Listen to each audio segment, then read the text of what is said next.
సమయం 2 నిమిషాలు. గౌరవ పెద్దలు ఇచ్చేయడం జరిగింది. ఈ యొక్క రైతు సంబరాలు ప్రారంభించడానికి ఈ కేటగిరీ విభాగ ప్రారంభం రావాలండి. త్వరగా దయచేసి ఆలస్యం చేయకూడదన్న.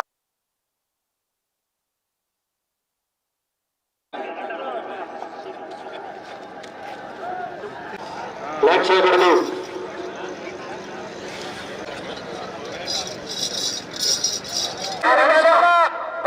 సెకండ్లలో పూర్తి చేసుకున్నాయి.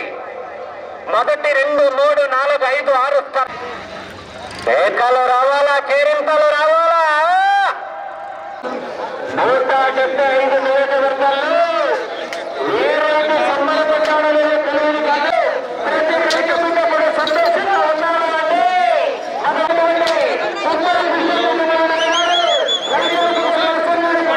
వాళ్ళు కనపడితే సరిపోతుంది. ఎద్దులు రావాలి, అన్ని రావాలి, వైట్ బాగుంటుంది. కమలాపురం నియోజకవర్గంలో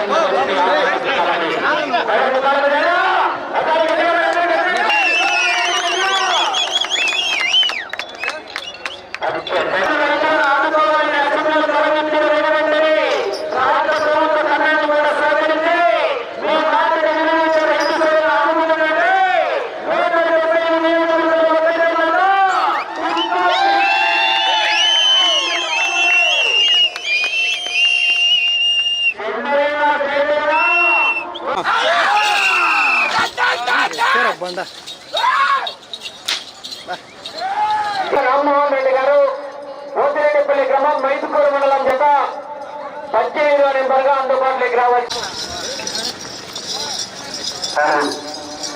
దాని 17వ జతగా బ్రహ్మారపు సురేష్ గారు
గత 30 సంవత్సరాలుగా ఈ మాచిరెడ్డిపల్లె గ్రామంలో చెక్క భజనల పోటీ బాగా నడుస్తూ ఉంది.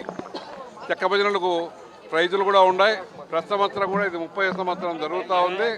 30 సంవత్సరాల్లో మొట్టమొదటిసారిగా గురువులు అందరూ వచ్చేసి కడప జిల్లాలో ఉండే చెక్క భజనలు చేపించే గురువులు అందరూ వచ్చేసి ఈరోజు వాళ్ళే భజనలు చేస్తూ ఉన్నారు. దాంతోపాటు ఇది కొత్త రకంగా మేము కూడా ఈ రోజే చూడడం, జడకోపు అనేది నేను కూడా ఈ రోజే చూడడం జరిగింది.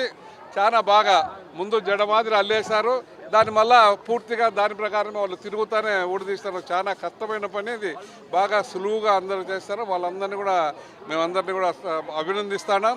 అభినందనతో పాటు వాళ్ళందరికీ కూడా సెలవులు కప్పేసి వాళ్ళకు దేవుని ప్రసాదం ఇచ్చేసి అలాగే చేయాలనేది సంకల్పం కూడా చెప్పిన ముందు మీరందరూ కూడా చూసిన తర్వాత ఒక మంచి గ్రామీణ ప్రాంతంలో జరిగే ఈ కార్యక్రమాలు చెక్క భజనలు అంటే టౌన్లలో ఉండవు, గ్రామాల్లోనే ప్రతి గ్రామంలో కూడా నేర్చుకునే వాళ్ళు ఉన్నారు. వాళ్ళకందరికీ గురువులు వచ్చేసి నేర్పించిన తర్వాత వాళ్ళకు 4 నెలలకు 6 నెలలకు గజ్జ పూజ అని పెడతారు. మొన్న పోయిన ఆదివారమా పోయిన శనివారంలో పబ్బాపురంలో మన కోలాటాలు పెట్టి చేసినప్పుడు ఇప్పుడు మిమ్మల్ని అందరూ రాండి చూస్తాం ఒకసారి, మీ గురువులందరినీ కూడా చెప్పడం జరిగింది. దాంట్లో భాగంగా వీళ్ళందరూ కూడా వచ్చారు. వాళ్ళందరికీ కూడా పేరు పైన మా నమస్కారాలు తెలియజేస్తూ మా దేవస్థానం తరఫున వాళ్ళందరికీ ఆయురారోగ్యాలకు జరిగి, అలాగే రాష్ట్రంలో ఎక్కడైనా భజనలు జరిగినా మన కడప జిల్లాకు మంచి ప్రైజులు కొట్టుకురావాలని ఆ దేవుని ప్రార్థిస్తూ ఉన్నాం.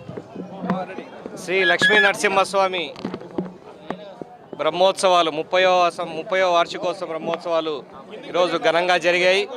మాచిరెడ్డిపల్లె గ్రామంలో అంటే ఆ దేవుడు ఇక్కడ వెలిసినప్పటి నుంచి మా గ్రామాల్లో కక్షలు కారుణ్యాలు పూర్తిగా తగ్గిపోయి గట్టిగా మా ప్రాంత ప్రజలంతా నమ్మే దేవుడు. ఎందుకంటే ఆ గుడి స్థాపించినప్పటి నుంచి పూర్తిగా ఫ్యాక్షన్ అనేది మా ఊర్లలో లేకుండా పోయింది. మా నాన్న గుడి కట్టినప్పటి నుంచి 30వ సంవత్సరం ప్రతి సంవత్సరం బ్రహ్మోత్సవాలు చేస్తూ ఉన్నాము.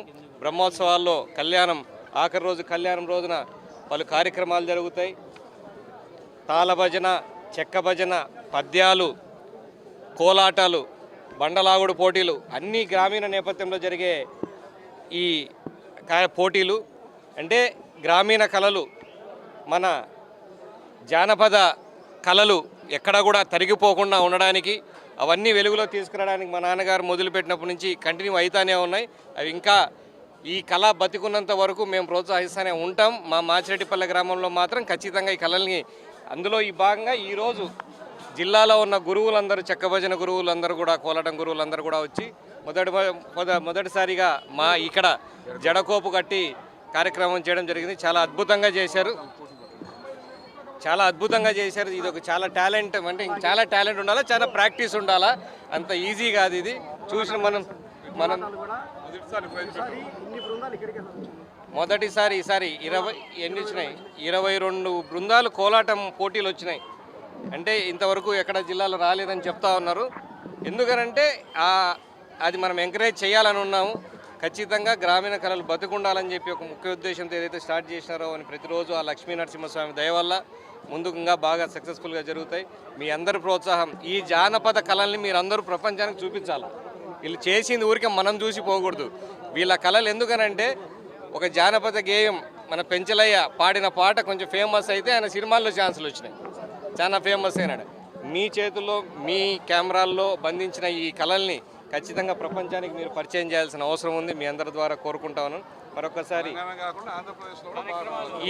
ఈ కార్యక్రమాలు గత 5 రోజులుగా 4, ఈసారి రేపు గ్రహణం వచ్చింది కాబట్టి 4 రోజుల్లోనే కార్యక్రమాలన్నీ పూర్తి చేసినాయి. హోమాలు, లక్ష్మీ పూజ, కుంకుమ పూజ, అలాగే ఇవాళ చివరి రోజు కళ్యాణం, ఏవైతే బ్రహ్మోత్సవాలు భాగంగా జరిగినాయో ఆ లక్ష్మీ నరసింహస్వామి యొక్క కృప రైతులందరికీ ఉండాలని చెప్పేసి, చుట్టుపక్కల రైతులందరూ సుఖ సంతోషాలతో ఉండాలి, సకాలంలో వర్షాలు పడాలని చెప్పి ప్రార్థనలు చేయడం జరిగింది. ఇవన్నీ కూడా సక్సెస్ అయినందుకు ఆ దేవునికి మరొకసారి ధన్యవాదాలు, నమస్కారాలు తెలియజేస్తున్నాను. ప్రతి ఒక్కరూ తప్పనిసరిగా యూట్యూబ్లోకి వెళ్ళి కడప వార్తను లైక్ చేయండి, సబ్స్క్రైబ్ చేయండి. ఇట్లు మీ జి రమణయ్య, ఎడిటర్, కడప వార్త.